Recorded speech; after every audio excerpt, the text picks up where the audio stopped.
अस्सलाम वालेकुम व्यूअर्स, एक न्यू अल्ट्रासाउंड रिपोर्ट के साथ मैं हूं आपकी होस्ट राना अफरा। रिपोर्ट शुरू करते हैं जी। पेशेंट का नाम है जी तहमीना जाहिद और इसकी एग्जामिनेशन डेट है जी 20 जनवरी 2022। गायनाकोलॉजिकल अल्ट्रासाउंड इसका हुआ था, यानी कि फीमेल पेल्विस का अल्ट्रासाउंड किया गया था, यानी कि इसको पेल्विक अल्ट्रासाउंड भी बोल सकते हैं और गायनाकोलॉजिकल अल्ट्रासाउंड भी बोल सकते हैं। और टीवीएस यानी कि ट्रांसवजाइनल सोनोग्राफी इसकी की गई थी। ठीक है। और वो कहते हैं नॉर्मल साइज एंटीवर्टिक यूट्रस, यानी कि यूट्रस का साइज जो है वो बिल्कुल ठीक है। इसकी है जी 81, 42 एंड 57, यानी कि इसकी है जी ये लंबाई है, ये चौड़ाई है और ये गहराई है। ठीक है। यूट्रस की अप्रोक्सीमेटली 3 मेजरमेंट ली जाती हैं। फिर वो कहते हैं नॉर्मल एंडोमीट्रियल कम्प्लेक्स, यानी कि एंडोमीट्रियम में जो है वो उसका साइज है 7.2 mm। नॉर्मल मायोमीट्रियल इकोटेक्स, यानी कि यूट्रस की जो साख्त है वो बिल्कुल ठीक है, उसमें किसी किस्म का मैस, किसी किस्म की रसौली या किसी किस्म का कह लो कि हेट्रोजीनियस नहीं है। उसका इकोटेक्सचर जो हेट्रोजीनियस नहीं है वो होमोजीनियस है, यानी कि बिल्कुल ठीक है, नॉर्मल है। फिर कहता है नो फोकल मैस डेमोस्ट्रेटेड, यानी कि बच्चेदानी के अंदर किसी किस्म का मैस, किसी किस्म की रसौली जो है वो नहीं है।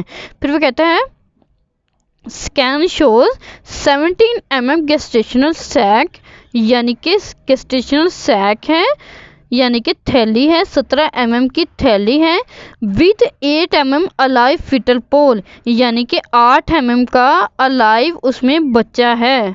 ठीक है।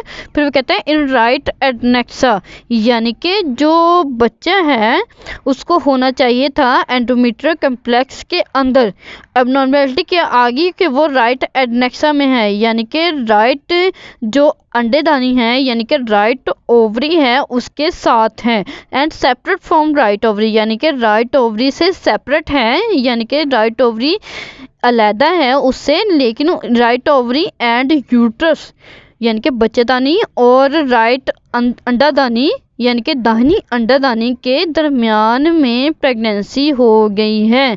यानी कि आपको ये जो है जी इससे बताती हूँ, रियल टाइम इमेज से आपको बताती हूँ। ठीक है।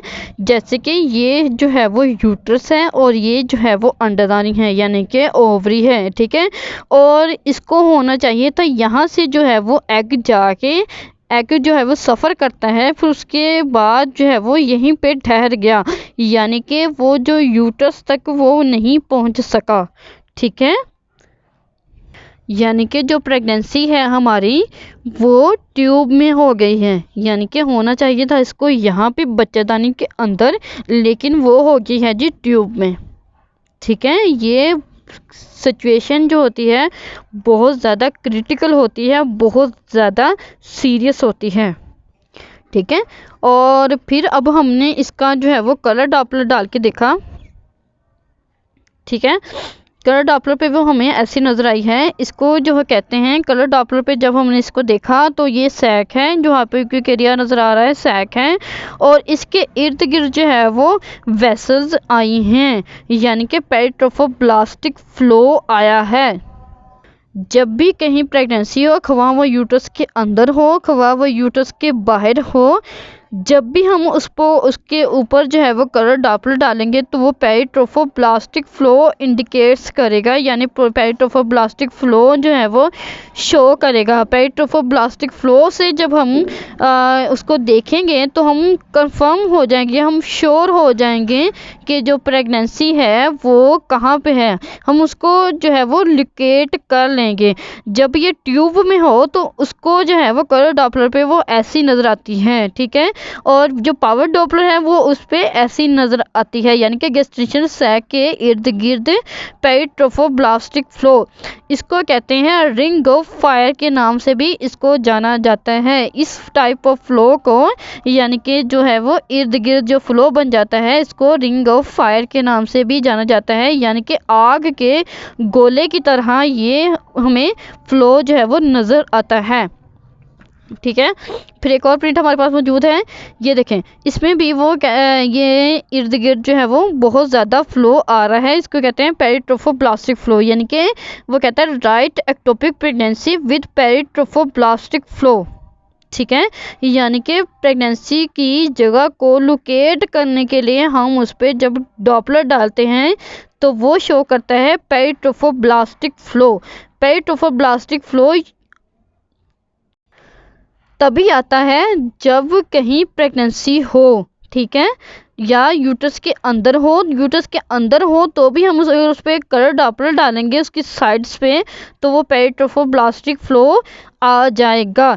लेकिन ये क्योंकि राइट एडनेक्सा में है यानी कि राइट ट्यूब में है, प्रेगनेंसी हो गई है, तो ये सिचुएशन जो है वो बहुत ज़्यादा क्रिटिकल हो गई है, बहुत ज़्यादा सीरियस हो गई है। इसमें जो अमूमन जो होता है वो सबसे ज़्यादा खतरा माँ की जान को होता है। तो इसमें सबसे ज़्यादा पहला पहलू जो हमारे पास आता है वो माँ की जान को बचाना होता है। आगे पढ़ लेते हैं। वो कहता है पार्टिकुलेट फ्लूइड इन कल्डी-सैक, यानी कि जो कल्डी-सैक में है यानी कि बच्चेदानी के इर्द गिर्द राइट एंड लेफ्ट एडनेक्सा, यानी कि बच्चेदानी के पूरे बच्चेदानी के इर्द गिर्द जो है वो पार्टिकुलेट फ्लूइड है। पार्टिकुलेट अगर ये क्लियर होता तो हम कहते हैं सिर्फ पानी है, अगर ये पार्टिकुलेट है मतलब ये इसमें खून भी शामिल है। यानी कि क्या इसका मतलब बनता है कि बच्चेदानी के इर्द गिर्द तमाम तरफ खून इकट्ठा हो गया है, ठीक है। फिर वो कहता है right and left ovaries are markable, यानी कि राइट एंड लेफ्ट ओवरीज जो है वो उसको नज़र नहीं आई या वो उसने देखना नहीं चाहिए, ठीक है। और वो कहते हैं कमेट्स में क्या कहता है रप्चर्ड राइट ट्यूबल प्रेगनेंसी, यानी कि जो प्रेगनेंसी थी वो राइट ट्यूब में हुई थी, ठीक है, राइट साइड पे ट्यूब में हुई थी, राइट एडनेक्सा में हुई थी, ठीक है, और दाहिनी ट्यूब में हो गई थी प्रेगनेंसी। अब वो ट्यूब जो है वो फट गई है, ठीक है, यानी कि जो सिचुएशन है बहुत ज़्यादा क्रिटिकल हो गई है, बहुत ज़्यादा सीरियस हो गई है। और इसका सिर्फ और सिर्फ एक ही इलाज होता है कि माँ को फ़ौरन से पहले जो है वो सी सेक्शन करना होता है। माँ का फ़ौरन से पहले सी सेक्शन करना होता है, उसका ऑपरेशन करना होता है ताकि तमाम तर सफाई जो है वो की जा सके और माँ की जान जो है वो बचाई जा सके। फिर वो कहता है particulate fluid in cul de sac, right adnexa, left adnexa and hepatorenal angles. इसका मतलब क्या होता है कि जो बच्चेदानी से खून जो है वो बच्चेदानी से लेकर लीवर तक, जिगर तक पहुँच गया है, ठीक है। जो माँ के पेट में सारी तरफ जो है वो खून इकट्ठा हो गया है, ये बहुत ज़्यादा क्रिटिकल सिचुएशन होती है। इसमें जो है वो ट्यूब फट जाती है और माँ की जान को बहुत ज़्यादा खतरा हो जाता है। यानी क्या होता है कि जी एंडोमेट्रियम जो है स्ट्रिप जो है वो उसने अंडे को जो है वो रिसीव नहीं किया, जो कहीं पे शायद रुकावट आ गई थी या कहीं पे वो हमल जो है वो वहीं पर रुक गया, वो ट्यूब में ही रुक गया, वो बच्चेदानी तक नहीं पहुंच सका। वो अपने जो है वो पॉइंट जहाँ पे उसको रुकना चाहिए था वहाँ पे वो पहुंचा ही नहीं, वो पहले ही वो कहते हैं कि जो रुक गया है और उसने वहीं पे अपना क़याम कर लिया है। आज की वीडियो अगर अच्छी लगी हो तो वीडियो को लाइक कर देना, चैनल को सब्सक्राइब कर देना और मज़ीद इन्फॉर्मेशन चाहते हो तो डिस्क्रिप्शन बॉक्स में मेरा नंबर है, वहाँ पे जाके आप मुझसे रब्ता कर सकते हैं, मुझसे पूछ सकते हैं, मुझसे बात कर सकते हैं, अच्छा मशवरा ले सकते हैं। अपना बहुत ज़्यादा ख्याल रखिएगा। अल्लाह हाफिज़।